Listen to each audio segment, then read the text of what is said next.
엄마, 이 계약서는 뭐예요? 왜 집에 공인중개사 명함이 있어요? 팔았어. 이 집. 침묵이 흘렀습니다. 그 짧은 순간이 영원처럼 느껴졌죠. 뭐라고요? 엄마, 정신 차리세요. 우리가 해외 출장 간 사이에 무슨 짓을 하신 거예요? 내가 번 돈으로 산 집이니까 내 마음대로 처분했어. 이상한 거 있니? 저는 한미선입니다. 올해 68. 서울 마포구에 살았습니다. 아니, 살고 있었다고 해야 정확하겠네요. 35년간 초등학교 교단에 섰고 수백 명의 아이들에게 정직과 책임을 가르쳤습니다. 그런데 정작 제 딸에게는 무엇을 가르쳤을까요? 아마도 잘못된 것을 가르쳤는지 모릅니다. 엄마는 항상 내 편이야라는 말을요. 교사라는 직업은 제게 단순한 생계수단이 아니었습니다. 남편을 일찍 여의고 홀로 딸을 키우며 교단에 섰던 그 시간들은 제 인생 그 자체였죠. 아침마다 교문을 들어서며 느꼈던 설렘, 아이들의 성장을 지켜보는 보람, 졸업식 날 제자들이 흘리던 눈물. 그 모든 것이 제 삶을 지탱하는 기둥이었습니다. 남편 상철 씨와의 추억도 떠오릅니다. 그는 교통사고로 세상을 떠났어요. 유진이가 고등학교 1학년 때였습니다. 그날 이후 제 삶은 완전히 달라졌죠. 혼자서 딸을 키워야 했고 생활비도 벌어야 했고 그러면서도 좋은 엄마여야 했습니다. 괜찮아, 엄마가 있잖아. 우리 둘이서도 잘 살 수 있어. 그렇게 스스로를 다독이며 하루하루를 버텼어요. 유진이를 대학에 보낼 때까지 정말 악착같이 살았습니다. 과외도 하고 방학 때는 학원 강사도 했어요. 내 옷 한 벌 새로 사지 않고 외식도 거의 하지 않으며 모든 걸 딸을 위해 쏟아부었죠. 유진이가 대학 합격증을 받아왔을 때 저는 울었습니다. 엄마 고마워요. 엄마가 아니었으면 전 대학도 못 갔을 거예요. 딸의 그 말이 제 모든 고생을 보상해 주는 것 같았어요. 퇴직하던 날 교장 선생님께서 말씀하셨어요. 한 선생님 정말 수고 많으셨습니다. 선생님처럼 헌신적인 교사를 다시 보기 힘들 겁니다. 그날 동료들과 제자들이 준비한 깜짝 파티에서 저는 울었습니다. 35회의 무게가 한꺼번에 밀려왔거든요. 교무실을 나서며 마지막으로 둘러봤어요. 제가 35년간 서 있던 그 자리가 이제는 다른 선생님의 자리가 되는 겁니다. 그리고 바로 그날 저녁 딸 유진이가 말했습니다. 엄마, 우리랑 같이 살아요. 손자도 봐주시고 엄마 혼자 계시면 저희가 걱정돼요. 그 말이 얼마나 고마웠는지 모릅니다. 퇴직 후의 공허함을 딸이 채워줄 거라 생각했으니까요. 내 딸이 날 생각해 주는구나. 이제 편하게 손자도 보고 여생을 보낼 수 있겠구나. 하지만 3년이 지난 지금 그게 배려가 아니라 필요였다는 걸 깨달았습니다. 아니, 어쩌면 진작 알고 있었는지도 모르겠어요. 다만 인정하고 싶지 않았던 거겠죠. 내 딸이, 내가 35년간 정직과 존중을 가르쳤던 그 딸이 설마 나를 이용하겠어? 그럴 리 없어. 엄마한테 물어볼 것도 없이 그냥 결정하셔도 되는 거예요? 유진이의 목소리가 차갑게 식어 있었습니다. 저희도 이 집에서 살고 있잖아요. 민준이도 이 동네 학교를 다니고요. 유진아, 이 집은 엄마 명의야. 엄마가 번 돈으로 산 집이고 그래도 가족이잖아요. 상의는 하셔야죠. 그때 깨달았습니다. 아, 그들에게 이 집은 이미 자기네 것이었구나. 제 동의도 제 의견도 필요 없는 그저 당연히 물려받을 재산이었던 거죠. 그런데 사람은 보고 싶은 것만 보게 되나 봅니다. 교사 시절 학부모 상담을 하며 수없이 목격했던 그 맹목적인 사랑을 저 역시 제 딸에게 쏟고 있었던 겁니다. 우리 애는 그럴 애가 아니에요라고 말하던 그 학부모들처럼요. 처음 몇 달은 괜찮았어요. 아니, 괜찮다고 믿고 싶었습니다. 손자 민준이를 돌보는 일이 즐거웠으니까요. 아침에 도시락을 싸고 학교에 데려다 주고 숙제를 봐주는 일들이 마치 교사 시절로 돌아간 것 같았거든요. 하지만 시간이 지날수록 뭔가 잘못되어 가고 있다는 느낌을 지울 수 없었습니다. 제가 아픈 날에도 누워 있을 수 없었어요. 제 몸보다 아침 식사가 더 중요했으니까요. 제 친구들을 만날 수 없었어요. 민준이를 봐줘야 했으니까요. 제 방은 점점 작아졌고 제 물건들은 하나둘 사라졌습니다. 엄마는 짐이 별로 없잖아요 라는 말과 함께요. 그래도 참았습니다. 가족이니까, 딸이 힘들어하니까, 손자가 귀여우니까. 하지만 어느 순간 깨달았어요. 아, 나는 지금 한미선이 아니라 그냥 민준이 할머니구나. 35년간 쌓아온 제 정체성이 증발해버린 겁니다. 알람이 울리기도 전에 눈이 떠집니다. 새벽 5시 반. 35년간 학교에 다니며 몸에 밴 습관이죠. 하지만 이제 향하는 곳은 교실이 아니라 부엌입니다. 조용히 일어나 거실을 지나갑니다. 민준이 방 앞을 지날 때면 문틈으로 새어나오는 숨소리가 들려요. 규칙적이고 평화로운 호흡. 아이는 아직 꿈속입니다. 부엌에 서면 가장 먼저 하는 일은 도시락 준비예요. 민준이는 편식이 심한 편이라 영양 균형을 맞추기가 쉽지 않습니다.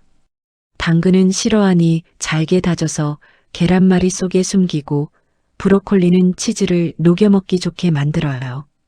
교사 시절 영양 교육 자료를 만들던 지식이 이럴 때 쓰이네요. 칼질을 하다 문득 생각합니다. 이게 내가 원했던 노후일까?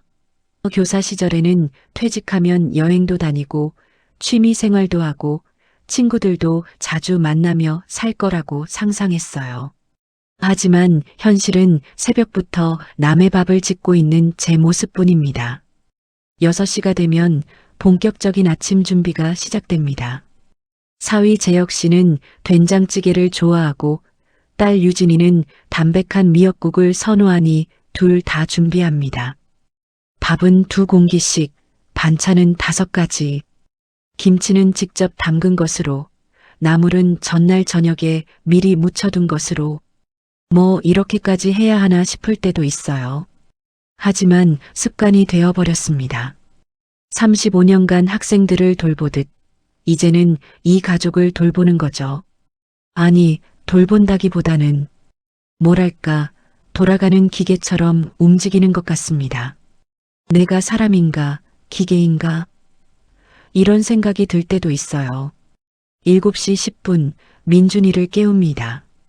민준아, 일어나야지. 학교 가야지. 아이는 늘 일어나기 싫어해요. 이불을 머리까지 뒤집어 쓰고 버티죠. 그럴 때면 저도 모르게 교사의 목소리가 나옵니다. 자, 일어나 볼까? 선생님이 오늘 학교에서 뭐 하는지 궁금하지 않아?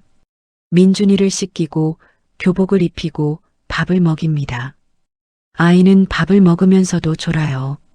숟가락을 들다가 멈추고 씹다가 멈추고 민준아, 천천히 씹어. 채알라. 그 모습이 어찌나 귀여운지 화를 낼 수가 없습니다. 아이한테는 죄가 없으니까요. 7시 50분 현관문이 열립니다. 유진이와 재혁 씨가 출근 준비를 하며 나옵니다. 어머님, 아침 맛있었어요. 재혁 씨가 습관처럼 말하지만 눈은 이미 휴대폰 화면을 보고 있어요. 유진이는 립스틱을 바르며 거울을 들여다봅니다. 엄마, 오늘 늦을 것 같아요. 저녁은 알아서 드세요. 그래, 조심해서 다녀와. 알아서 드세요라는 말이 가슴에 박힙니다. 매일 아침밥을 차려주는 사람한테 하는 말이 고작 그거예요. 고맙다는 말도 수고했다는 말도 없이 그냥 당연한 듯이 먹고 나가는 겁니다. 문이 닫힙니다. 그제야 고요가 찾아옵니다. 하지만 쉴 틈이 없어요. 설거지가 기다리고 있으니까요. 세 사람분의 그릇, 냄비, 프라이팬, 손이 저절로 움직입니다. 설거지를 하다 문득 창밖을 봤어요. 아파트 단지 놀이터에서 할머니들이 모여 이야기를 나누고 있었습니다. 웃음소리가 여기까지 들리는 것 같았어요. 언제 저렇게 수다를 떨어봤더라?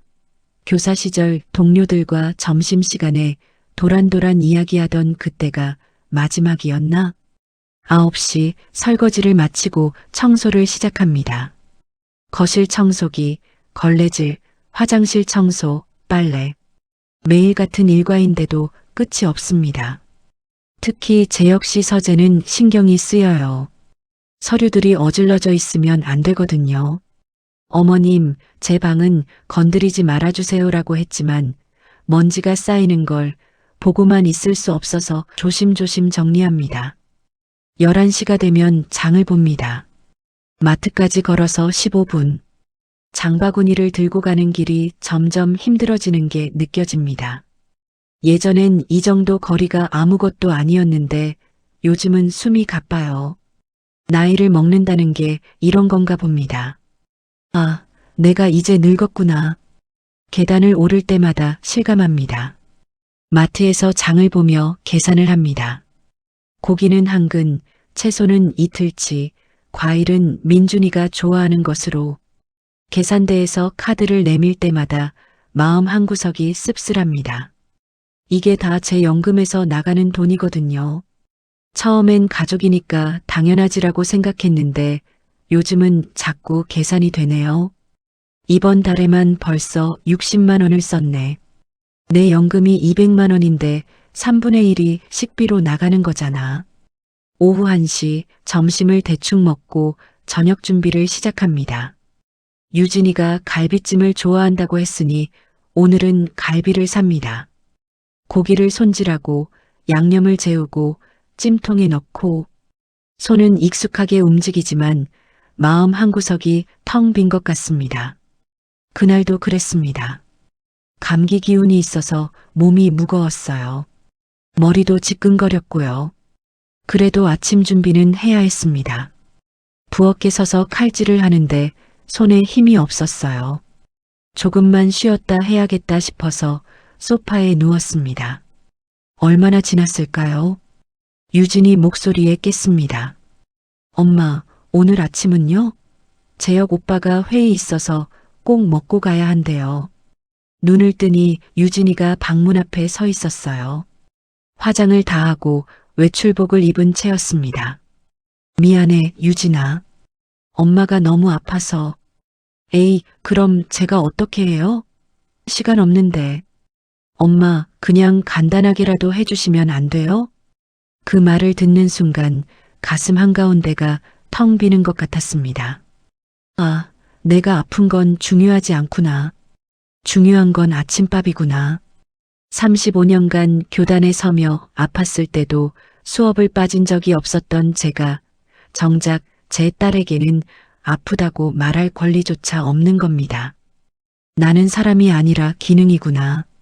그 생각이 머리를 때렸어요. 밥 해주는 기능, 청소하는 기능, 아이 돌보는 기능. 그 기능들이 멈추면 안 되는 거죠. 그날 오후 몸을 일으켜 유진이 방을 정리했습니다. 빨래를 개어 서랍에 넣다가 우연히 아래쪽 서랍을 열게 되었어요. 거기에 부동산 팸플릿이 여러 장 있었습니다. 강남 쪽 신축 아파트들, 평수가 큰 곳들이었죠. 펜으로 동그라미 쳐진 곳도 있고 가격에 밑줄이 그어진 곳도 있었습니다. 아, 이사 가려나 보다. 그렇게 생각했습니다. 당연히 저도 함께 가겠지, 라고 생각하면서요. 하지만 왜인지 가슴 한구석이 불편했습니다. 왜 저한테는 말이 없을까? 가족인데? 설마 나만 두고 가려는 건 아니겠지? 그런 불안한 생각이 스쳤지만 곧 고개를 저었어요. 아니야, 내 딸이 그럴 리 없어. 제 방은 이 집에서 가장 작은 공간입니다. 원래는 다용도실로 쓰던 곳이에요. 4평도 안 되는 이 좁은 공간에 침대와 작은 옷장, 그리고 책상 하나가 전부입니다. 창문도 작아서 햇빛이 잘 들지 않아요. 하루 종일 형광등을 켜고 지내야 하죠. 딸 가족이 이사 올 때 유진이가 말했습니다. 엄마는 짐이 별로 없잖아요. 이 방이면 충분하죠? 민준이는 방이 넓어야 하고 저희도 침실이 필요하잖아요. 그때는 그러려니 했어요. 가족이 함께 사는데 방 하나쯤이야. 하지만 짐을 정리하면서 마음이 무너졌습니다. 35년간 모은 교육 서적들, 수업 자료들, 제자들이 보내준 편지들, 그 모든 것을 이 작은 방에 다 넣을 수 없었거든요. 엄마, 이런 거 보관해서 뭐해요? 그냥 정리하세요. 유진이의 말에 하나둘 버렸습니다. 책들을 버릴 때마다 가슴이 아팠어요. 이 책은 첫 발령받았을 때 샀던 교육학개론서, 이 책은 담임을 처음 맡았을 때 읽었던 학급 경영 지침서, 각각의 책에 제 교사 인생의 한 장면이 담겨 있었는데 그걸 그냥 고물상에 넘겼습니다. 편지들도 마찬가지였어요. 선생님, 고맙습니다. 선생님 덕분에 제가 달라졌어요. 그런 소중한 말들이 적힌 편지들을 쓰레기 봉투에 담았습니다. 이게 내 35년의 가치인가? 봉투를 묶으며 울컥했어요. 하지만 참았습니다. 유진이 앞에서 우는 모습을 보이고 싶지 않았거든요. 남편과의 추억이 담긴 물건들도 대부분 버렸어요. 우리가 신혼여행 갔을 때 찍은 사진들, 남편이 선물했던 목걸이, 함께 쓰던 찻잔 세트. 엄마, 이제 그만 좀 정리하세요. 돌아가신 지가 언제인데 아직도 그러세요? 유진이의 말이 칼처럼 꽂혔지만 따를 수밖에 없었습니다. 남편이 돌아가신 지 20년이 넘었지만 그 물건들은 여전히 제게 위로였어요.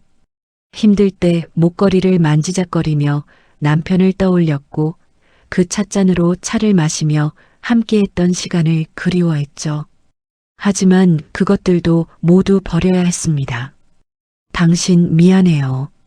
우리 추억까지 버리게 됐네요.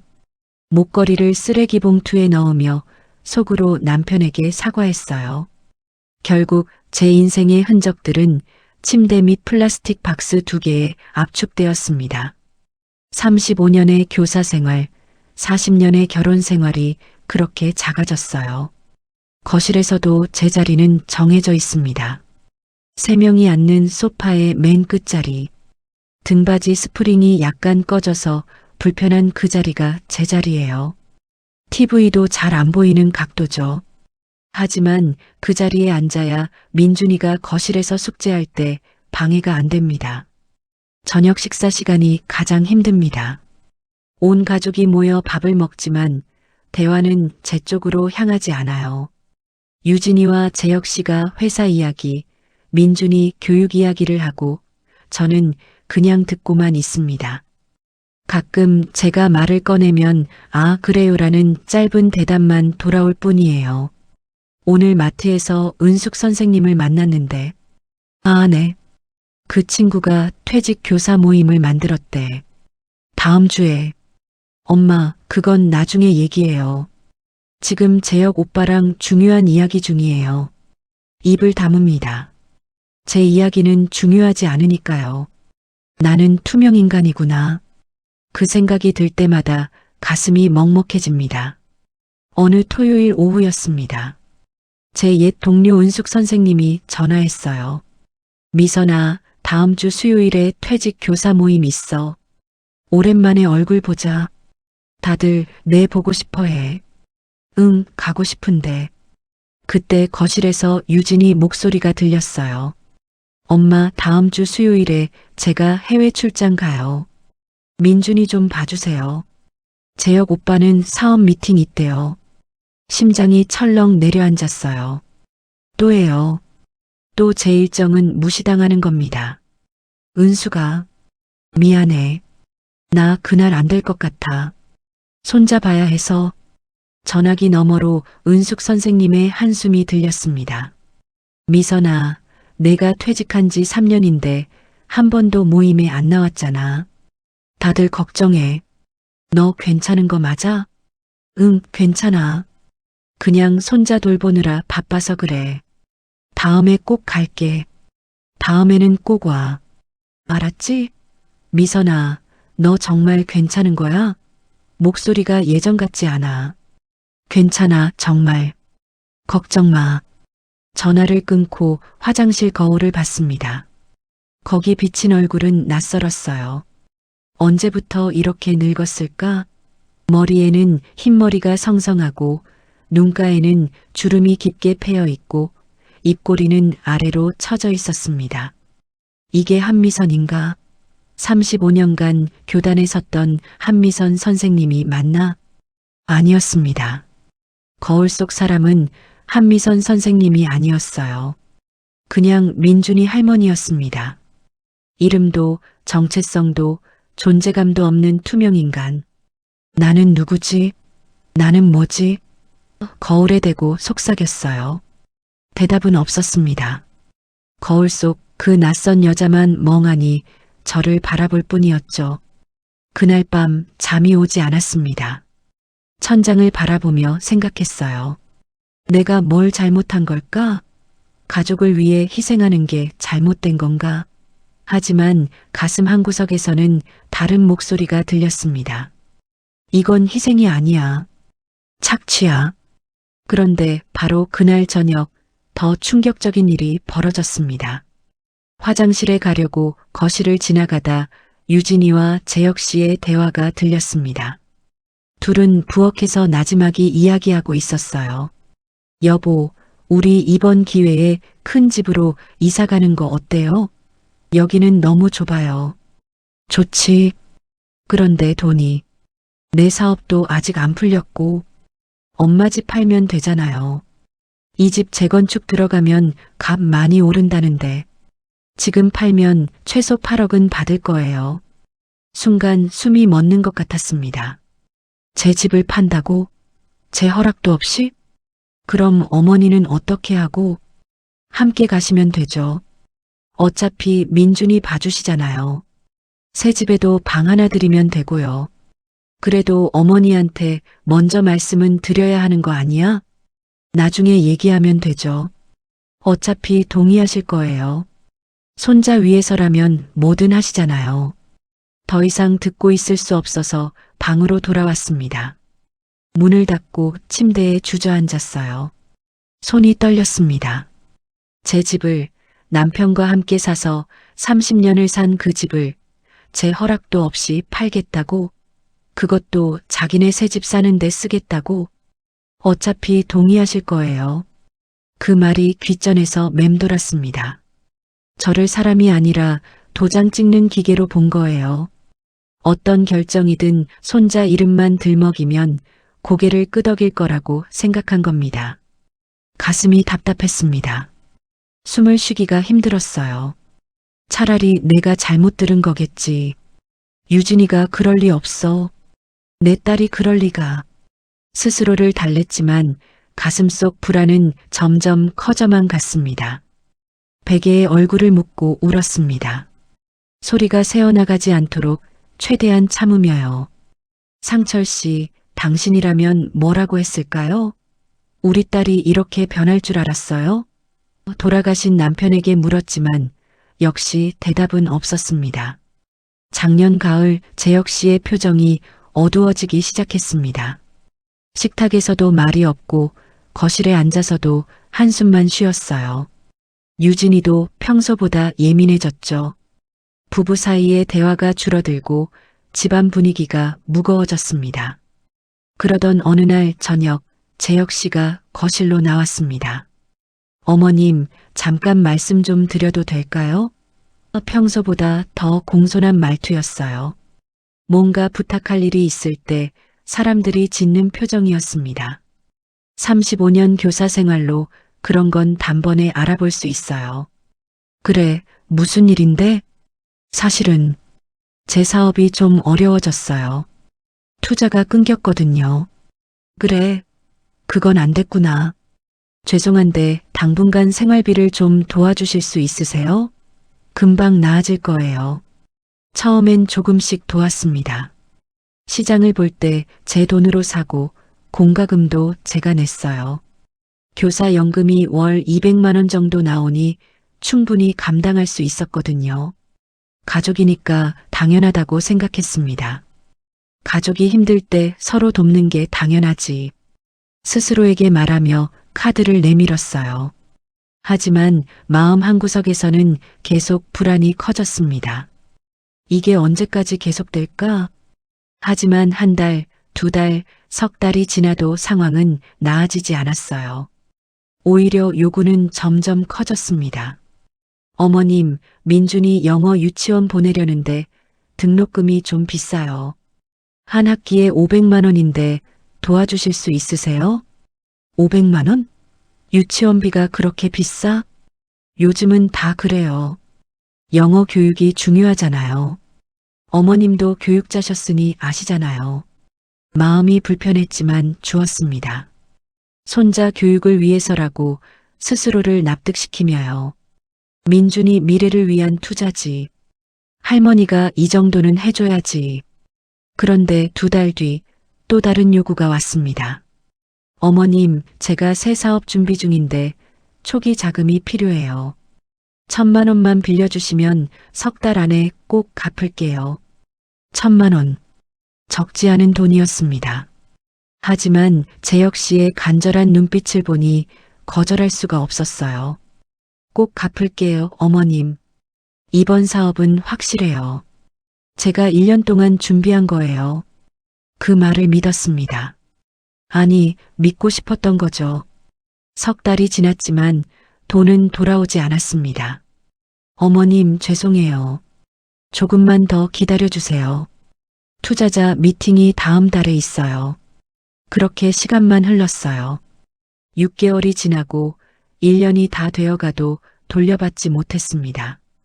그리고 올해 초 결정타가 왔습니다. 유진이가 조심스럽게 말을 꺼냈어요. 엄마, 우리 민준이를 미국으로 조기 유학 보내려고 해요. 뭐? 민준이가 이제 겨우 9살인데? 엄마, 요즘은 다들 그렇게 해요. 영어는 어릴 때 배워야 한다고요. 친구들도 많이 보내요. 유진아, 그래도 너무 이른 거 아니니? 엄마 아빠 없이 아이가 어떻게? 재혁 씨가 끼어들었습니다. 어머님, 제가 알아본 곳이 있어요. 한인 가정에서 홈스테이 하면서 다니는 프로그램이에요. 안전하고 좋아요. 같은 또래 한국 아이들도 많고요. 그래도 비용이 만만찮을 텐데 침묵이 흘렀습니다. 유진이와 재혁 씨가 서로 눈빛을 교환했어요. 그리고 재혁 씨가 입을 열었습니다. 솔직히 말씀드릴게요, 어머님. 비용이 1년에 5천만 원 정도 들어요. 저희 형편으로는 힘들어요. 5천만 원? 네. 그래서 어머님께 도움을 청하려고 해요. 어머님 예금 좀 깨주실 수 있으세요? 정신이 아찔했습니다.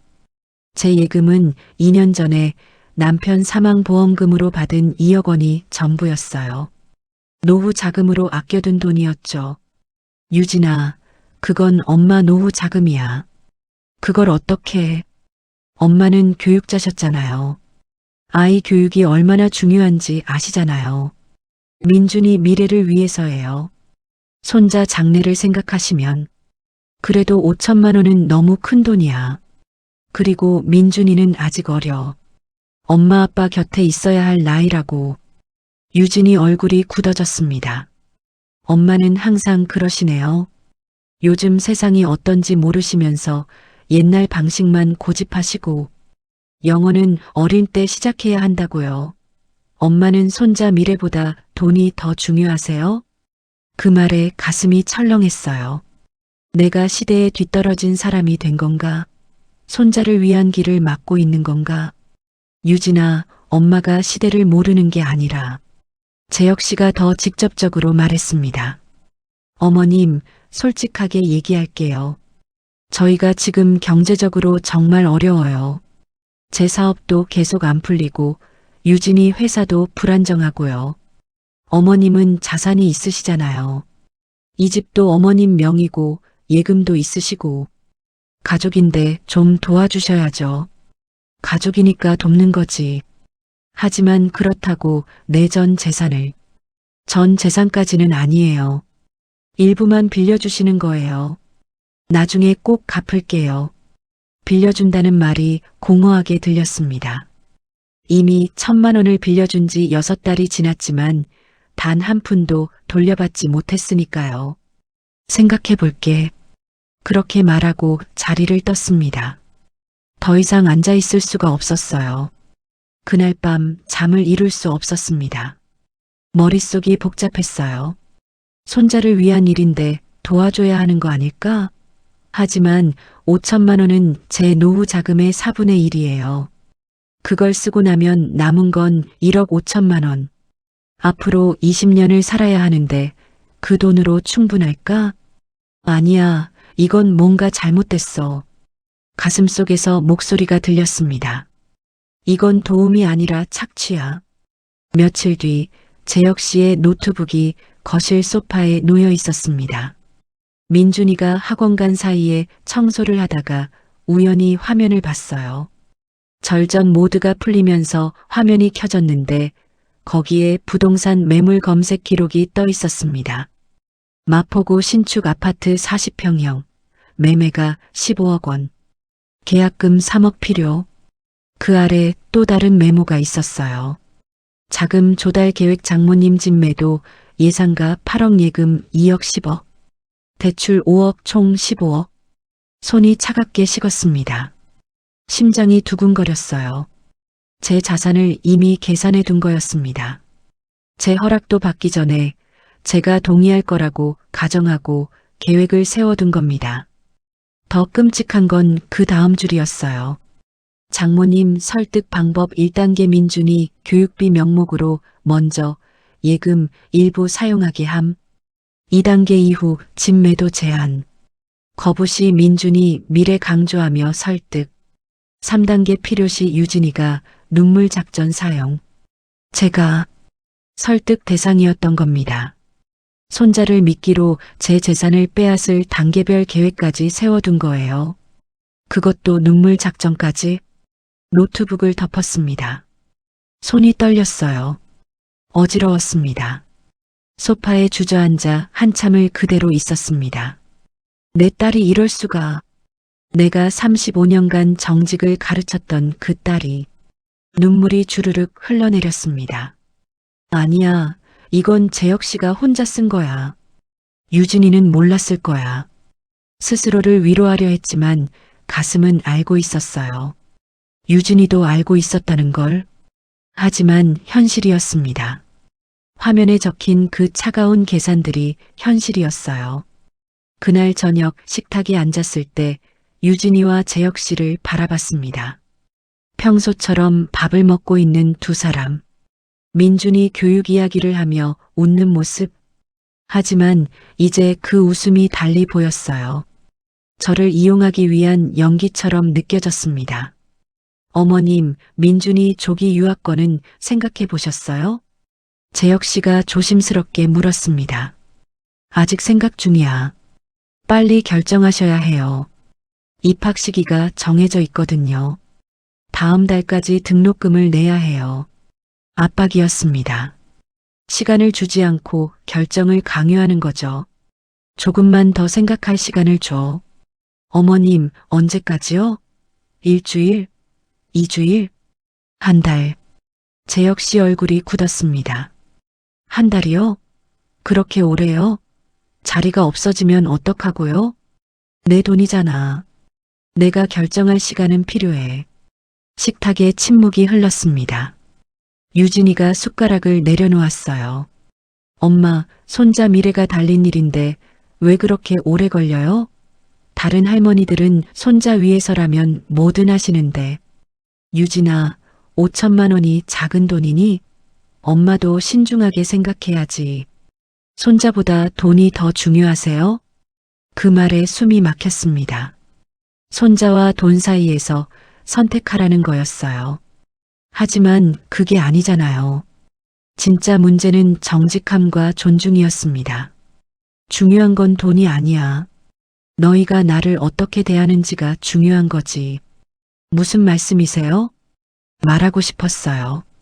노트북에서 본 그 계산들을, 내 재산을 몰래 계산해 둔 그 뻔뻔함을, 설득 방법까지 적어둔 그 비열함을. 하지만 차마 입 밖으로 낼 수가 없었습니다. 말하는 순간 모든 게 끝날 것 같았거든요. 아무것도 아니야. 엄마가 생각해 볼게. 그날 밤 결심했습니다. 이대로는 안 되겠다고. 뭔가 변화가 필요하다고. 제 인생을 되찾아야 한다고. 이제 그만 당해야지. 이대로 살다가는 내가 완전히 사라져버릴 거야. 봄이 왔습니다. 벚꽃이 피고 따뜻한 바람이 불었어요. 하지만 집안 분위기는 점점 더 차갑게 식어갔습니다. 어느 날 유진이가 말했어요. 엄마, 다음 주에 재혁 오빠랑 싱가포르 출장 가요. 사흘 정도 걸릴 것 같아요. 민준이 봐주실 수 있죠? 회사 출장이니? 네, 워크숍이에요. 회사에서 단체로 가는 거예요. 팀 빌딩 프로그램이래요. 그래, 민준이는 걱정 마. 엄마가 잘 볼게. 출발하는 날 아침, 두 사람은 들떠 있었어요. 큰 캐리어를 끌고 나가며 웃었습니다. 어머님, 민준이 잘 부탁드려요. 저희 사흘 후에 올게요. 문이 닫히고 집이 조용해졌습니다. 민준이와 단둘이 남은 시간. 사실 이런 시간이 싫지는 않았어요. 손자와 함께하는 건 여전히 기쁜 일이었으니까요. 첫째 날은 평범하게 지나갔습니다. 민준이를 학교에 보내고 데려오고 저녁을 먹이고 숙제를 봐주고, 둘째 날도 마찬가지였어요. 민준이는 할머니랑 둘이 있는 게 좋은지 평소보다 더 밝았습니다. 할머니, 오늘 학교에서 칭찬받았어요. 그래, 우리 민준이 대단한데? 뭘로 칭찬받았어? 수학 문제를 제일 빨리 풀었어요. 손자의 밝은 얼굴을 보며 생각했어요. 이 아이한테는 죄가 없는데. 민준이는 그저 사랑받고 싶은 아이일 뿐이었습니다. 둘째 날 밤 민준이를 재우고 거실에서 차를 마시고 있었습니다. 그때 유진이 휴대폰이 울렸어요. 충전하려고 거실 탁자에 놓아둔 예전 폰이었습니다. 무심코 받았죠. 여보세요? 아, 미선 선생님. 저 정아예요. 유진이 대학 동기요. 아, 정아 씨. 유진이는 지금 싱가포르 출장 중이에요. 전화기 너머로 잠깐 침묵이 흘렀습니다. 네, 싱가포르요? 그게 무슨... 저 어제 강남에서 유진이랑 재혁 씨 봤는데요. 백화점에서요. 심장이 쿵 내려앉았습니다. 백화점에서요? 네, 현대백화점 무역센터점이요. 가구 매장에 있더라고요. 소파 고르는 것 같던데. 인사하려고 했는데 진지하게 상담 중이어서 그냥 왔어요. 근데 싱가포르라니 제가 착각한 건가요? 그래요? 제가 날짜를 착각했나 봐요.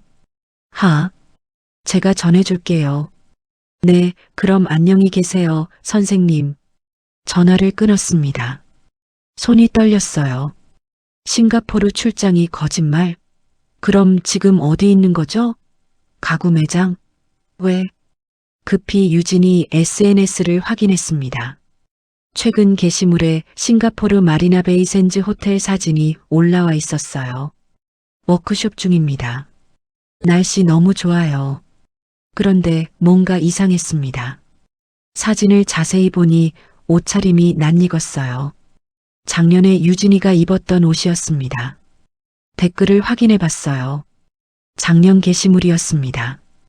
올해 날짜로 다시 올린 거였어요. 작년 사진에 오늘 날짜를 붙여서 마치 지금 싱가포르에 있는 것처럼 꾸민 겁니다. 가슴이 두근거렸습니다. 왜 거짓말을 하는 거지? 싱가포르에 있다고 거짓말하면서 실제로는 서울에 있는 이유가 뭐죠? 가구 매장에서 뭘 하는 거죠? 다음 날 아침 참을 수 없어서 유진이 회사에 전화했습니다.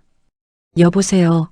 유진 과장님 좀 유진 과장님요? 지금 회의 중이신데요. 급하신 일이세요? 아, 회의요? 싱가포르 워크숍 아닌가요? 싱가포르요? 아니에요. 저희 이번 주는 워크숍 없는데요. 오늘도 오전 회의 있어서 출근하셨어요. 누구세요? 아, 제가 착각했나 봐요. 괜찮아요. 전화를 끊었습니다. 온몸에 힘이 빠졌어요. 거짓말이었습니다. 완전한 거짓말. 회사 출장도 워크숍도 모두 거짓이었어요. 그럼 대체 왜 저한테 거짓말을 한 거죠?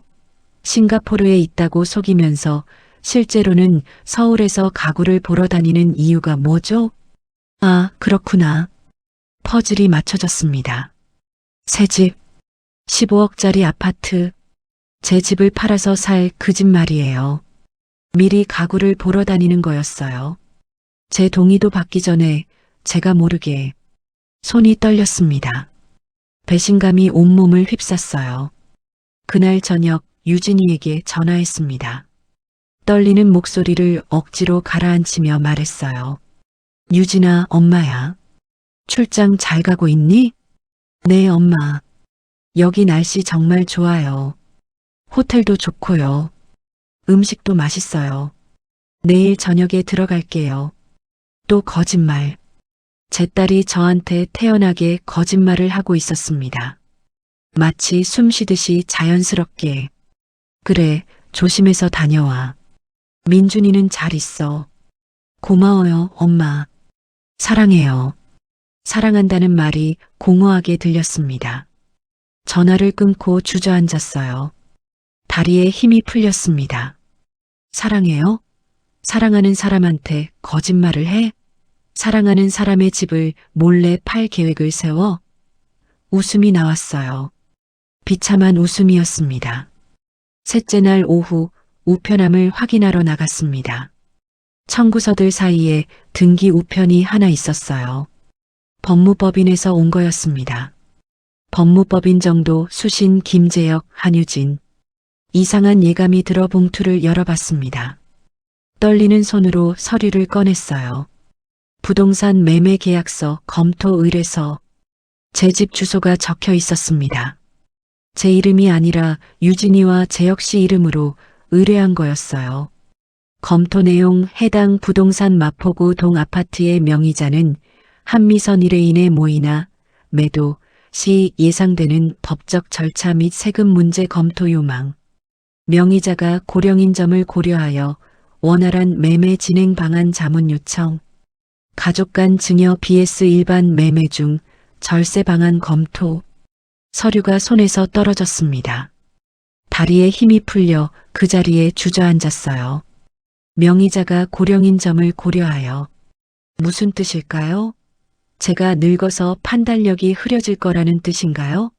아니면 제 동의 없이도 진행할 방법을 찾는 건가요? 원활한 매매 진행 방안이라니 제가 반대해도 밀어붙일 방법을 찾는 건가요? 서류를 다시 집어들고 읽었습니다. 더 읽을수록 충격이었어요. 추가 문의사항 1. 명의자의 동의 없이 진행 가능한 법적 근거 검토 2. 명의자가 거부할 경우 가능한 법적 절차 3. 후견인 제도 활용 가능성 검토. 후견인 제도라는 단어를 보는 순간 온몸이 얼어붙었습니다. 저를 무능력자로 만들려는 건가요? 치매나 정신질환자처럼 취급해서 제 재산을 마음대로 처분하려는 건가요? 모든 퍼즐이 맞춰졌습니다. 싱가포르 거짓말은 제가 혼자 있을 때 이런 일들을 준비하려던 거였어요.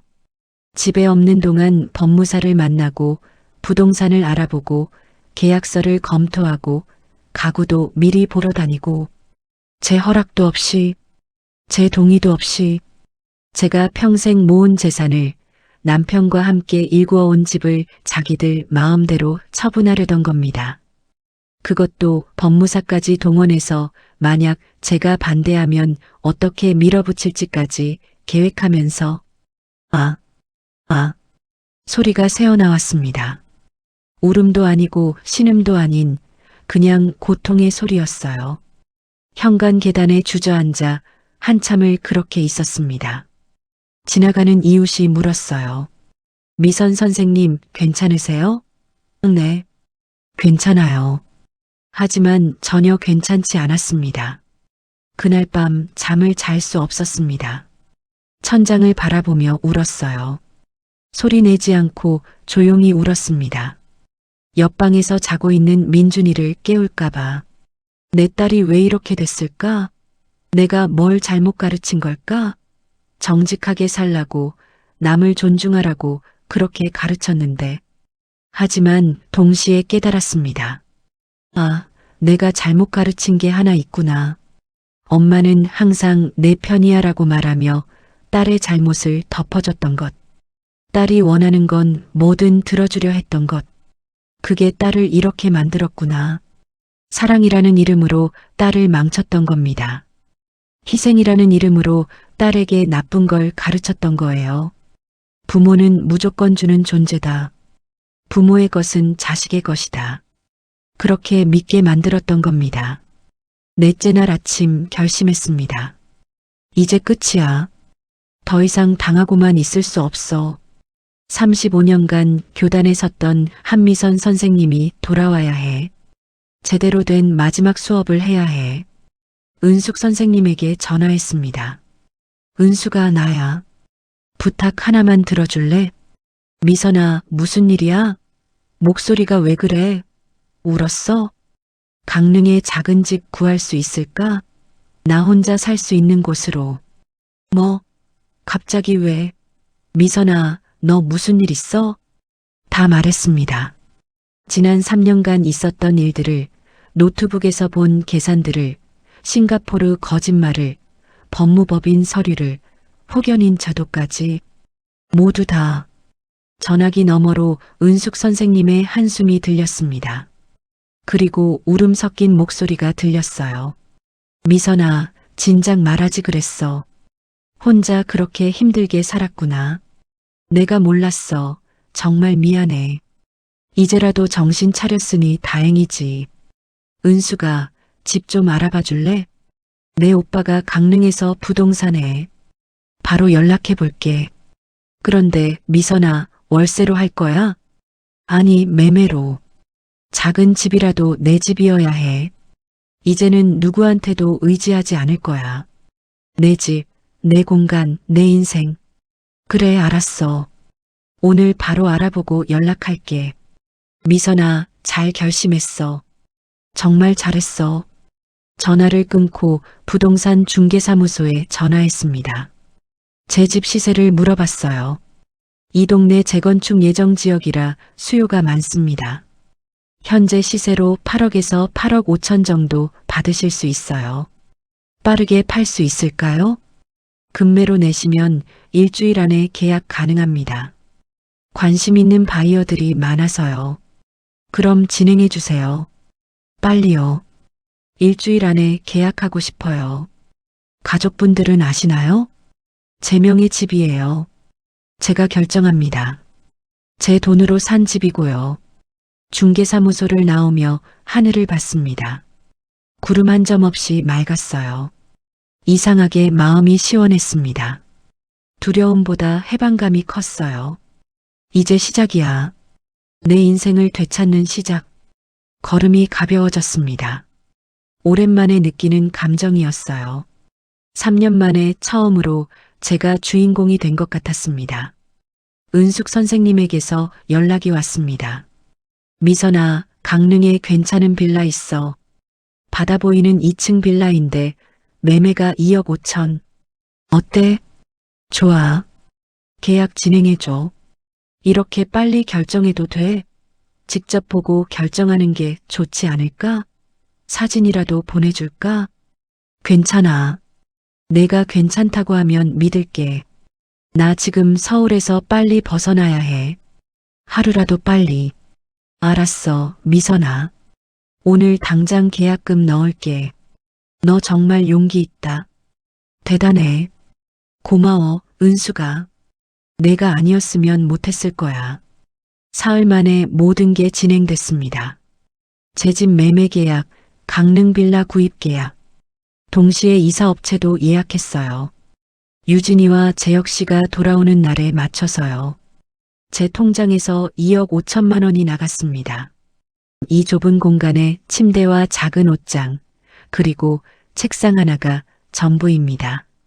창문도 작아서 햇빛이 잘 들지 않아요. 하루 종일 형광등을 켜고 지내야 하죠. 강릉 빌라 구입비. 남은 예금은 5천만 원. 하지만 제 집을 팔면 8억이 들어올 거예요. 그럼 총 8억 5천. 충분했습니다. 강릉에서 여유롭게 살 수 있는 돈이었어요. 그들이 싱가포르에서 돌아온다는 날 아침, 이사짐을 쌌습니다. 30년을 산 집에서 나가는 짐치고는 많지 않았어요. 어차피 이 집에 온 뒤로 제 물건 대부분을 버렸으니까요. 남은 건 옷가지와 책 몇 권, 그리고 남편 사진 몇 장뿐이었습니다. 박스를 싸며 눈물이 났어요. 이 집에서의 30년이 주마등처럼 스쳐 지나갔습니다. 남편과 함께 이 집을 처음 봤을 때 대출받아서 계약하던 날, 첫 입주날 설레던 마음. 유진이가 이 집에서 자라고 결혼하고 민준이가 태어나고 모든 순간들이. 하지만 이제 끝이야. 새로운 시작이야. 눈물을 닦고 다시 짐을 쌌습니다. 민준이는 학교에 보냈습니다. 오후에 돌아오면 모든 게 끝나 있을 거예요. 민준아, 미안해. 할머니가 너를 사랑하지 않는 게 아니야. 하지만 할머니도 할머니 인생이 있단다. 오전 10시 유진이에게서 전화가 왔습니다. 엄마, 우리 1시간 후에 도착해요. 민준이는 잘 있었어요? 응, 잘 있었어. 오늘 학교 갔고. 그럼 이따 봐요, 엄마. 선물 사왔어요. 응, 선물? 거짓말로 만든 알리바이의 소품인가요? 마지막 통화였습니다. 딸의 목소리가 이렇게 낯설게 들린 적이 없었어요. 11시 이사짐을 모두 정리했습니다. 거실에 박스들이 쌓여 있었어요.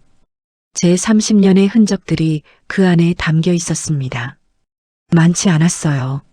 한 사람의 30년이 박스 10개에 담겼습니다. 정우, 유진이와 재혁 씨가 현관문을 열었습니다. 어머님, 다녀왔습니다. 재혁 씨의 밝은 목소리. 하지만 거실을 보는 순간 얼어붙었어요. 어머님, 이게 무슨... 유진이가 뛰어들어왔습니다. 엄마, 이 박스들은 뭐예요?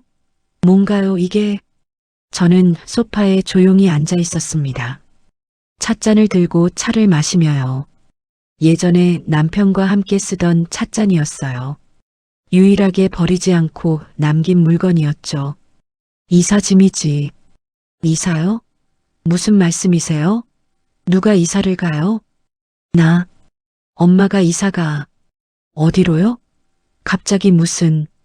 강릉으로 가. 오늘. 유진이 얼굴이 하얗게 질렸습니다. 엄마, 갑자기 무슨 말씀을 하시는 거예요? 강릉은 또 뭐예요? 갑자기가 아니야. 며칠 전에 이 집 팔았어. 오늘 잔금 받고 열쇠 넘겨줘야 해. 뭐라고요? 재혁 씨가 다급하게 물었습니다. 어머님, 저희랑 상의도 없이 어떻게 그럴 수가 있으세요? 이 집은 저희도 살고 있잖아요. 상해? 저는 천천히 찻잔을 내려놓았어요. 너희는 나한테 상의했니? 내 집 팔아서 15억짜리 아파트 사려던 거? 두 사람이 굳어졌습니다. 무슨 말씀이세요? 유진이가 떨리는 목소리로 물었어요. 테이블 위에 서류를 내놓았습니다. 법무법인 계약서 검토 의뢰서, 재혁 씨 노트북에서 찍어둔 자산 계산 메모 사진, 부동산 매물 검색 기록. 하나하나 펼쳐놓았어요. 이게 다 뭐니? 침묵이 흘렀습니다. 유진이와 재혁 씨가 서로를 바라봤어요. 엄마, 그건 싱가포르 출장도 거짓말이었지? 정아한테서 전화 왔더라. 백화점에서 봤다고. 가구 매장에서. 회사에도 전화해봤어. 출장 없다고 하더라. 유진이가 말문이 막혔습니다. 왜 거짓말했니? 나 없는 동안 뭘 하려고 했어? 법무사 만나고 부동산 보러 다니고 새집 가구까지 고르러 다녔지? 재혁 씨가 고개를 숙였어요. 죄송합니다, 어머님. 저희가 잘못했습니다. 잘못? 저는 일어섰습니다. 35년간 교단에 서면서 아이들한테 정직이 제일 중요하다고 가르쳤어. 거짓말하는 아이들한테 벌도 주고 타이르기도 하고.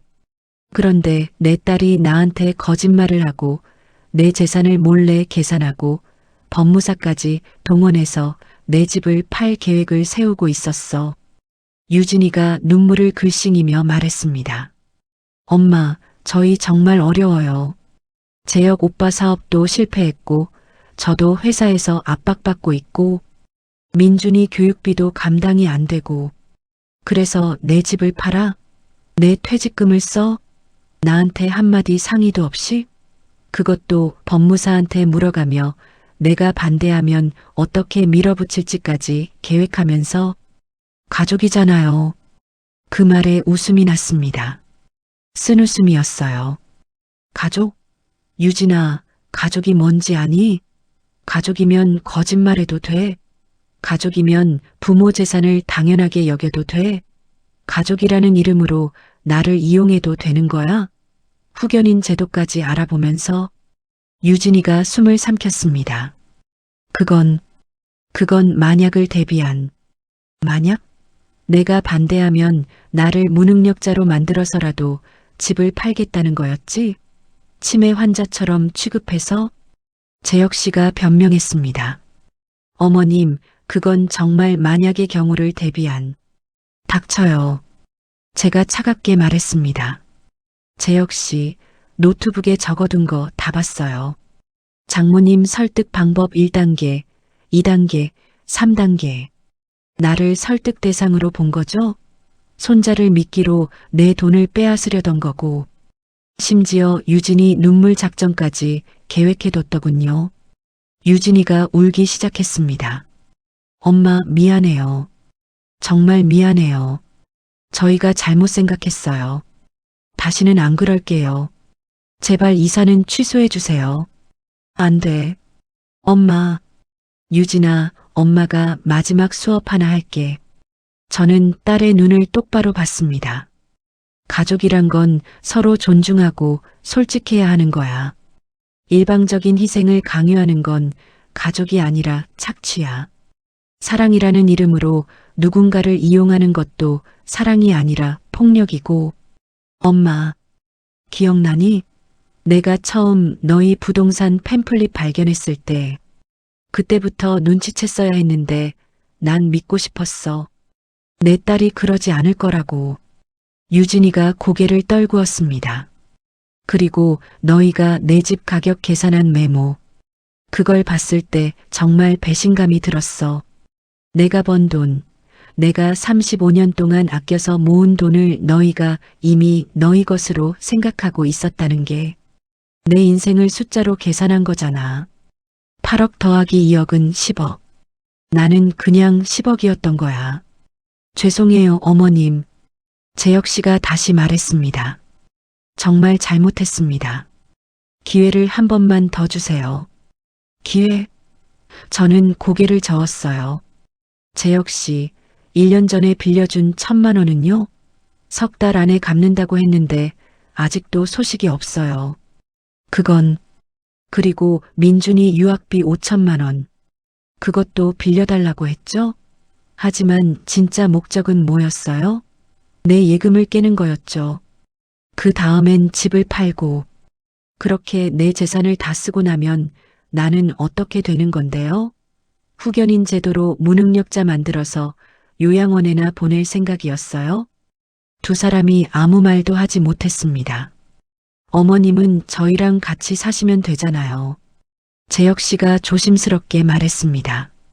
같이 살아? 저는 쓴웃음을 지었어요. 다용도실 같은 방에서? 아침 6시에 일어나 밥 해주고 청소하고 민준이 돌보고 아프다고 해도 무시당하고 친구 만나는 것도 막히고 내 물건들도 다 버리고 그게 같이 사는 거예요? 난 가족이 아니라 가정부였어요. 아니, 가정부만도 못했어요. 가정부는 적어도 월급을 받잖아요. 그런 게 아니에요, 엄마. 유진이가 울먹였습니다. 그럼 뭔데? 유진아, 내가 아팠을 때 기억나니? 아침밥 걱정부터 했잖아. 내 친구들 만나는 것도 막았고, 내 물건들도 다 버리게 했고, 나는 한미선이 아니라 그냥 민준이 할머니였어. 기능이었어. 밥하는 기능, 청소하는 기능, 육아하는 기능. 엄마, 저희가 배려를 못한 건 맞아요. 하지만, 배려? 제가 끊어서 말했어요. 배려가 아니라 존중이 없었던 거야. 나를 하나의 인격체로 보지 않았어. 그냥 이용할 수 있는 존재로 본 거지. ATM 기계처럼 돈 필요하면 돈 나오고 밥 필요하면 밥 나오고 육아 필요하면 육아해주는 기계. 유진이가 무릎을 꿇었습니다. 엄마, 제발 한 번만 용서해 주세요. 앞으로는 정말 잘할게요. 용서는 할 거야. 시간이 지나면. 하지만 예전으로 돌아갈 수는 없어. 엄마, 너희도 이제 진짜 독립해야 해. 부모 재산 기대하지 말고 너희 힘으로 살아봐. 저희 어떻게 살아요? 유진이가 절규하듯 물었습니다. 내가 어떻게 살았는지 생각해봐.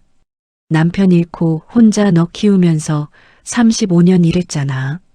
빚도 없이 집도 사고 너 대학도 보냈어. 너희도 할 수 있어. 아니, 더 쉬워. 너희는 둘이잖아. 나는 혼자였어. 재혁 씨가 고개를 들었습니다. 어머님, 그럼 이 집은 어떻게 하라고요? 저희는 어디서 살고요? 그건 너희가 알아서 해. 전세든 월세든. 이 집 새 주인이 다음 주에 들어온대. 그 전에 나가야지. 한 주일 안에요? 응. 나도 오늘 강릉으로 떠나. 바로 그때 초인종이 울렸습니다. 이사업체였어요. 이사짐 나르러 왔습니다. 유진이와 재혁 씨가 멍하니 서 있는 동안 이사 기사들이 짐을 나르기 시작했습니다. 박스들이 하나둘 사라졌어요. 유진이가 제 팔을 붙잡았습니다. 엄마, 정말 가시는 거예요? 정말로요? 응. 민준이는요? 민준이는 엄마 없으면 어떡해요? 민준이는 너희가 키워야지. 부모잖아. 하지만 저희는 일해야 하고. 그럼 학원 보내든지 돌봄 서비스 알아보든지. 다들 그렇게 키워. 할머니한테만 떠넘기지 말고. 유진이가 주저앉아 울었습니다. 하지만 저는 마음을 굳게 먹었어요. 여기서 흔들리면 안 돼. 이번이 마지막 기회야. 지금 돌아서면 아무것도 변하지 않아. 마지막 박스가 나갔습니다. 텅 빈 거실에 우리 셋만 남았어요. 30년을 살았던 그 공간이 이제는 낯설게 느껴졌습니다. 강릉 주소는 알려줄게. 가끔 전화해. 하지만 당분간은 만나지 말자. 너희도 생각할 시간이 필요하고 나도 그래. 엄마, 유진아, 이게 엄마가 너한테 해줄 수 있는 마지막 교육이야. 스스로 서는 법을 배워. 부모한테 의존하지 말고 부모 재산 기대하지 말고 너희 힘으로 가족을 꾸려가는 법을 배우라고. 현관문을 나서는데 뒤에서 유진이 목소리가 들렸습니다. 엄마, 정말 저희를 용서 못하시는 거예요? 발걸음을 멈추고 뒤돌아봤습니다. 딸의 얼굴은 눈물범벅이었어요. 재혁 씨도 고개를 숙이고 있었고요. 용서는 할 거라고 했잖아. 하지만 용서와 관계 회복은 달라. 너희가 진짜 변해야 해. 진심으로. 어떻게 하면 돼요? 솔직해져. 거짓말하지 마. 다른 사람을 이용하려 들지 마. 그리고 스스로 책임져. 그게 어른이 되는 거야. 그게 부모가 되는 거고. 엄마, 저희 정말 변할게요. 시간을 주세요. 그래. 시간을 줄게. 그 시간 동안 너희도 생각해봐. 가족이 뭔지, 부모가 뭔지, 사랑이 뭔지. 문을 닫았습니다. 30년을 살았던 집의 문을 마지막으로 복도를 걸으며 눈물이 났습니다. 하지만 후회는 없었어요. 엘리베이터를 타고 내려가는데 눈물이 쏟아졌습니다. 참았던 눈물이 한꺼번에 터져 나왔어요. 30년의 추억이 딸과 함께 보낸 시간들이 주마등처럼 스쳐 지나갔습니다. 유진이가 처음 걸음마를 배우던 날, 초등학교 입학식 날, 대학 합격 발표를 보던 날, 결혼식 날. 모든 순간이 이 집에서 있었던 일들이었어요. 내가 잘하는 걸까? 순간 의심이 들었습니다. 너무 가혹한 건 아닐까? 그래도 내 딸인데, 손자도 있는데. 하지만 고개를 저었어요. 아니야. 이게 맞아. 지금 돌아서면 아무것도 변하지 않아. 딸은 계속 나를 이용할 거고 나는 계속 착취당할 거야. 이사차가 기다리고 있었습니다.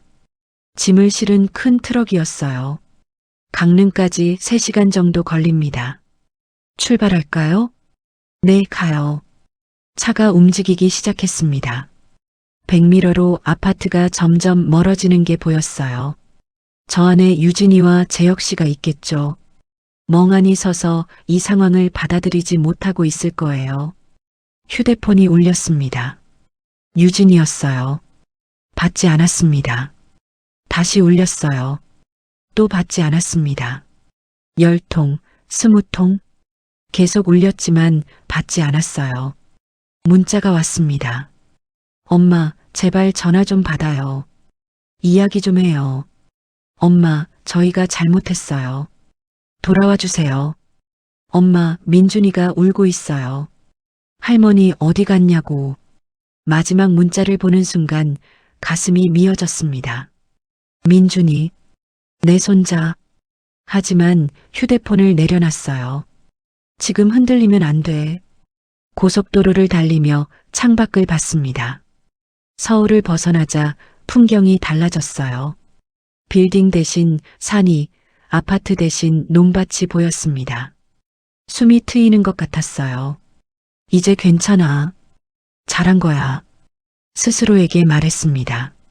하지만 눈물은 계속 흘렀어요. 3시간 후 강릉에 도착했습니다. 은숙 선생님이 빌라 앞에서 기다리고 있었어요. 미선아. 은숙 선생님이 달려와 저를 안아줬습니다.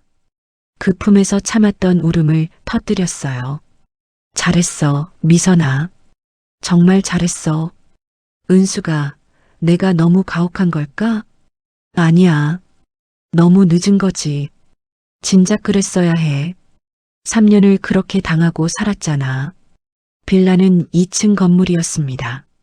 작았지만 아늑했어요. 무엇보다 창문을 열자 바다가 한눈에 들어왔습니다. 와, 평생 서울에서만 살았던 제게 바다는 신세계였어요. 파도 소리가 들렸고 짠바람이 불어왔습니다. 갈매기들이 날아다니고 수평선이 끝없이 펼쳐져 있었어요. 마음에 들어? 은숙 선생님이 물었습니다. 응, 정말 좋아. 이런 곳이 있었구나. 여기서 새로 시작해, 미선아. 내 인생을. 짐을 풀며 생각했습니다. 68배 나이에 새로운 삶을 시작한다니. 늦은 걸까? 아니야. 인생에 늦은 건 없어. 지금이라도 시작하는 게 중요한 거지. 2층에 올라가 보니 작은 방이 2개 있었어요. 하나는 침실로, 하나는 서재로 쓸 수 있겠어요. 서재. 3년 만에 처음으로 제 서재를 갖게 되는 겁니다. 은수가 여기에 책장 놓으면 좋겠다. 그동안 버렸던 책들 다시 사야겠어. 그래, 좋은 생각이야. 우리 다음 주에 서점 가자. 책 잔뜩 사자. 그날 밤 혼자 빌라에서 첫날 밤을 보냈습니다. 파도 소리를 들으며 누워 있는데 이상하게 마음이 편안했어요. 3년 만에 처음으로 숙면을 취한 것 같습니다. 새벽에 일어나야 한다는 압박도, 누군가를 돌봐야 한다는 부담도 없었어요. 다음 날 아침 바닷가를 산책했습니다. 이른 아침인데도 사람들이 많았어요. 운동하는 사람, 산책하는 사람, 낚시하는 사람, 모두 자기 삶을 살고 있었습니다. 나도 이제 내 삶을 살아야지. 모래사장을 걸으며 생각했어요. 앞으로 뭘 하며 살까? 우선 아침에 바다를 보며 산책하고 책도 읽고 뜨개질도 배우고 싶어. 그리고 또, 봉사활동도 하고 싶네. 아이들 가르치는 거. 그게 제일 좋았으니까. 그날 오후 유진이에게서 또 전화가 왔습니다. 이번에는 받았어요. 엄마. 응? 엄마, 어디 계세요? 주소 좀 알려주세요. 강릉이야. 잘 도착했어. 엄마, 제발 돌아와 주세요. 저희가 정말 잘못했어요. 유진아, 이제 그만하자. 엄마는 결정했어. 하지만 엄마, 민준이 잘 챙겨. 그리고 너희 인생 너희가 책임져. 엄마는 이제 엄마 인생 살 거야. 전화를 끊었습니다. 가슴은 아팠지만 후회는 없었어요. 일주일이 지났습니다. 강릉 생활에 조금씩 적응하기 시작했어요. 매일 아침 바닷가를 산책하고 오후에는 동네를 돌아다니며 주변을 익혔습니다.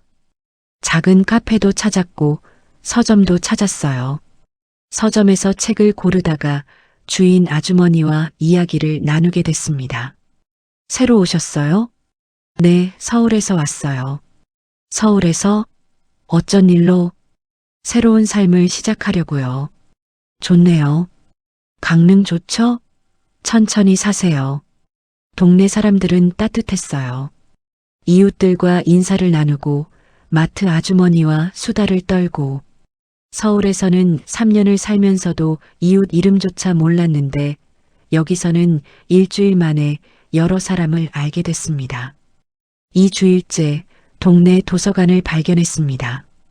작은 도서관이었지만 아늑했어요. 들어가 보니 사서 선생님이 반갑게 맞아줬습니다. 어서 오세요. 회원 등록하시겠어요? 네. 그리고 혹시 봉사활동 같은 거 있나요? 아이들한테 책 읽어주는 거요. 아, 그거 좋은데요. 사실 독서지도 봉사자를 찾고 있었어요. 혹시 관련 경험이 있으세요? 초등학교 교사를 35년 했어요. 사서 선생님의 눈이 반짝였습니다. 정말요? 완벽하시네요. 언제부터 가능하세요? 당장이라도요. 그렇게 화요일과 목요일 일주일에 2번 도서관에서 아이들에게 책을 읽어주기 시작했습니다. 처음 아이들을 만난 날 가슴이 뛰었어요. 교사 시절로 돌아간 것 같았습니다. 선생님, 오늘은 무슨 책 읽어주세요? 오늘은 특별한 책을 준비했어. 나는 나야라는 책이야. 아이들의 반짝이는 눈을 보며 읽어주는 시간이 행복했어요. 이게 제가 평생 하고 싶었던 일이에요. 누군가를 위해서가 아니라 제가 좋아서 하는 일. 한 달이 지났습니다. 완전히 새로운 일상이 자리 잡았어요.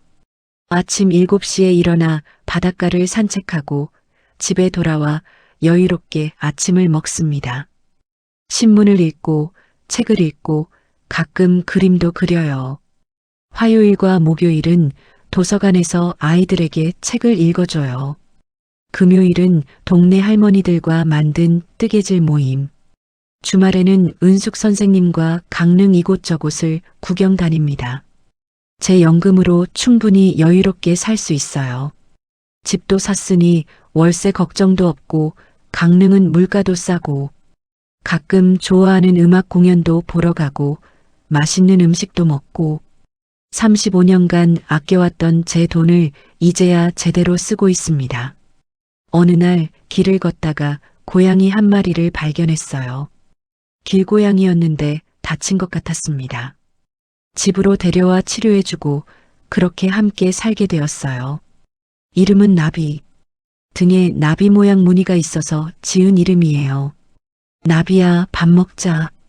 나비가 제 발에 몸을 비비며 야옹 울어요. 이 작은 생명과 함께하는 일상이 행복합니다.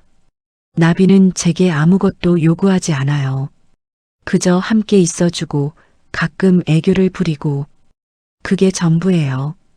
2달째 유진이에게서 편지가 왔습니다. 손편지였어요. 엄마께 엄마가 떠나신 후 매일 울었습니다. 엄마 없는 집이 이렇게 허전한지 몰랐어요. 민준이도 매일 할머니 보고 싶다고 울어요. 엄마, 저희가 정말 잘못했습니다. 이제야 깨달았어요. 저희가 엄마를 얼마나 이용했는지, 얼마나 당연하게 여겼는지. 재혁 오빠랑 상담받고 있어요. 부부 상담이요. 상담사 선생님이 그러시더라고요. 저희가 각자의 문제를 엄마한테 떠넘긴 거라고. 부부가 해결해야 할 문제를, 부모가 책임져야 할 육아를 모두 엄마한테 맡긴 거라고. 재혁 오빠가 중소기업에 취직했어요. 창업은 포기했어요. 안정적인 직장을 구했습니다. 월급은 적지만 이 좁은 공간에 침대와 작은 옷장, 그리고 책상 하나가 전부입니다. 창문도 작아서 햇빛이 잘 들지 않아요. 하루 종일 형광등을 켜고 지내야 하죠. 매달 나오니까 계획을 세울 수 있어요. 저도 야근을 줄이려고 회사에 얘기했어요. 민준이랑 시간을 보내려고요. 처음엔 눈치 보였지만 정확하게 말했어요. 저는 워킹맘이고 육아와 일을 병행해야 한다고. 힘들지만 이게 맞는 것 같아요. 저희가 해야 할 일을 저희가 하는 거요. 엄마 용서해 주세요. 그리고 행복하세요. 엄마가 행복하신 게 가장 중요해요. 사랑합니다. 유진올림. 편지를 읽으며 눈물이 났습니다. 하지만 이번엔 슬픈 눈물이 아니었어요. 안도의 눈물이었습니다. 내 딸이 조금씩 변하고 있구나. 회신을 보냈습니다. 유진아, 편지 잘 받았어. 너희가 변하려고 노력하는 모습이 기특하구나. 엄마는 잘 지내고 있어. 여기 강릉은 정말 좋아. 매일 아침 바다를 보며 산책하고 도서관에서 아이들에게 책도 읽어주고 엄마가 좋아하는 일들을 하며 살고 있어. 용서는 이미 했어. 다만 시간이 필요할 뿐이야. 너희도 엄마도 민준이한테 전해줘. 할머니가 보고 싶으면 방학 때 놀러 오라고. 엄마 아빠랑 함께 하루만 머물다 가렴. 이제는 손님으로 와야 해. 알겠지? 사랑한다. 엄마가. 3달째 완전히 정착했습니다. 강릉은 이제 제 고향이 되었어요. 이곳 사람들도 저를 한 선생님이라고 부릅니다. 민준이 할머니가 아니라 한미선 선생님으로요. 도서관에서 정기 독서 교실을 열었습니다. 매주 수요일 오후 10명의 아이들이 모여요. 책을 읽고 토론하고 생각을 나눕니다. 선생님, 오늘은 무슨 책 읽어요? 오늘은 자기만의 방에 대해 이야기해 볼까? 너희는 자기만의 공간이 있니? 아이들과 이야기를 나누며 깨달았어요. 아, 이게 내가 평생 하고 싶었던 일이구나. 아이들을 가르치는 건 정말 좋아하는 일이었어요. 다만 그게 의무가 아니라 선택일 때 더 행복한 거였죠. 뜨개질 모임 할머니들과도 더 가까워졌습니다. 한 선생님, 우리 다음 주에 속초 여행 갈 건데 같이 갈래요? 좋아요. 갈게요. 예전 같았으면 불가능한 일이었을 거예요. 손잡아야 하니까, 딸 식사 준비해야 하니까. 하지만 이제는 제가 하고 싶은 일을 할 수 있습니다. 4달째 유진이가 찾아왔습니다. 혼자였어요.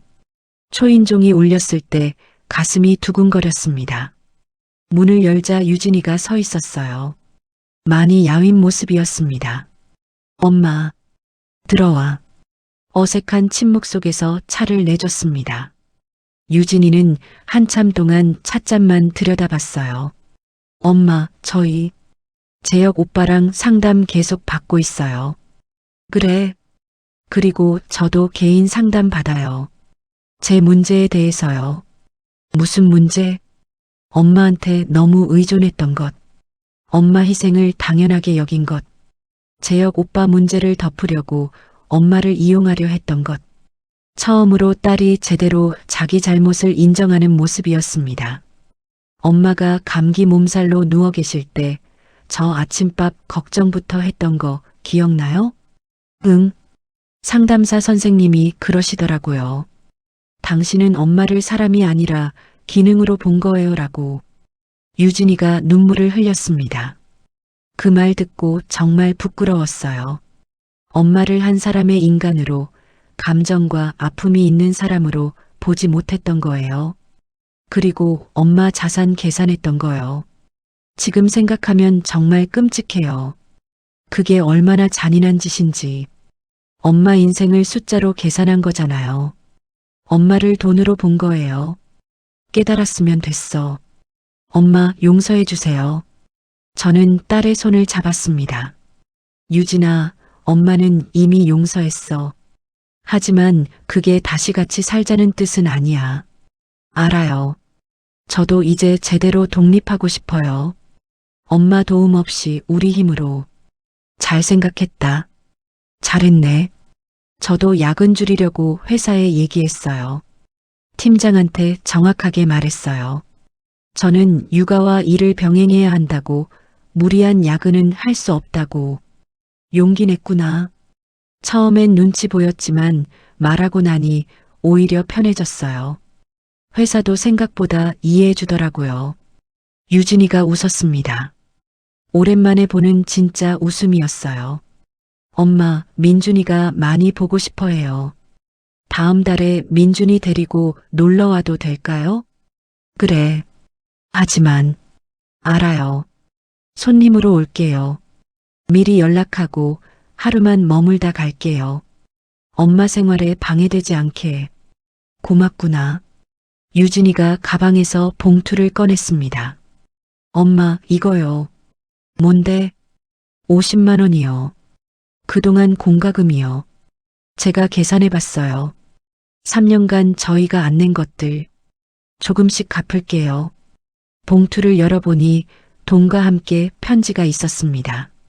엄마, 이건 시작이에요. 저희가 엄마한테 진 빚을 조금씩 갚아나갈게요. 돈으로 갚을 수 없는 것들도 많지만 최소한 물질적인 부분만이라도 책임지고 싶어요. 그리고 엄마 정말 행복하세요. 엄마 인생을 사세요. 저희 걱정은 하지 마시고요. 사랑해요, 엄마. 편지를 읽으며 눈물이 났습니다. 기쁜 눈물이었어요. 제 딸이 드디어 어른이 되었구나. 유진아, 고맙다. 엄마야말로 고마워요. 저를 놓아주셔서. 응? 엄마가 떠나신 게 저한테는 선물이었어요. 처음엔 배신감과 분노만 느꼈지만 시간이 지나니까 알겠더라고요. 엄마가 저를 진짜 어른으로 만들어주신 거라는 걸, 저를 진짜 독립시켜주신 거라는 걸. 딸을 안아줬습니다. 오랜만에 느끼는 따뜻함이었어요. 유진이를 배웅하며 생각했습니다. 제 선택이 옳았구나. 때로는 사랑하는 사람을 떠나는 게 진짜 사랑일 수도 있다고. 서로를 위해서요. 6달이 지났습니다. 강릉 생활이 완전히 자리 잡았어요. 이제 이곳이 제 집입니다. 매일 아침 바다를 보며 감사하고 제가 하고 싶은 일을 하며 살아갑니다. 도서관 독서교실은 점점 인기가 많아졌어요. 아이들이 10명에서 15명으로 늘어났습니다. 부모들이 한 선생님 수업 들으면 우리 아이가 책을 좋아하게 됐어요 라고 말씀하실 때마다 뿌듯했어요. 뜨개질 모임 할머니들과는 정기적으로 여행도 다녔습니다. 속초, 정동진, 양양, 강원도 곳곳을 누비며 웃고 떠들었어요. 이 할머니들도 각자의 사연이 있었지만 이제는 모두 자기 삶을 살고 있었습니다. 한 선생님, 우리 다음 달에 제주도 갈 건데 같이 갈래요? 제주도요? 좋죠. 예전 같았으면 상상도 못할 일이었어요. 이제는 제가 하고 싶은 일을 할 수 있습니다. 어느 날 저녁 바닷가를 걸으며 생각했습니다. 68배 나이에 새로운 삶을 시작한 지 반년. 두렵기도 했지만 지금은 확신합니다. 잘한 결정이었다고. 나비가 집에서 저를 기다리고 있을 거예요. 야옹하고 울며 제 발에 몸을 비비겠죠. 그 작은 존재가 제 가족입니다. 요구하지 않고 이용하지 않고 그저 함께 있어주는 가족. 그날 밤 일기를 썼습니다. 오늘은 강릉에 온 지 6개월째 되는 날. 돌이켜보니 이 6개월이 지난 3년보다 더 의미 있었다. 나는 이제 한미선이다. 누구의 엄마도 누구의 할머니도 아닌 그냥 한미선. 68년을 살며 처음으로 온전히 나 자신이 되었다. 딸과의 관계도 달라졌다. 예전처럼 일방적인 희생이 아니라 서로 존중하는 관계가 되어가고 있다. 유진이가 변하고 있고 나도 변하고 있다. 35년간 교단에서 수많은 학생들을 졸업시켰듯이 이제는 나 자신을 졸업시켰다. 의무와 희생의 삶에서 자유와 선택의 삶으로. 내일은 뭘 할까?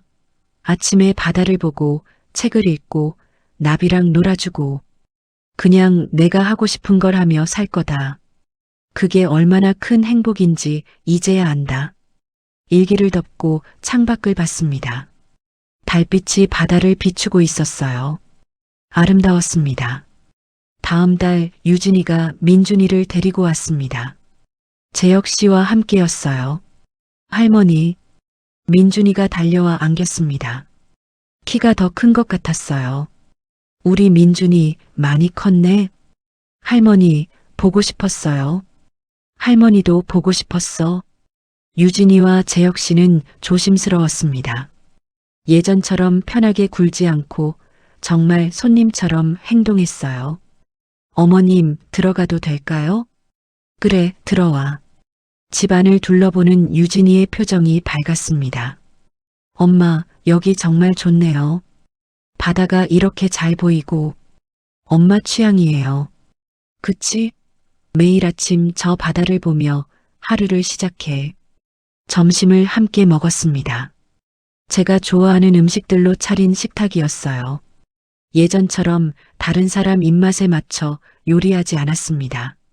와, 맛있다? 민준이가 감탄했어요.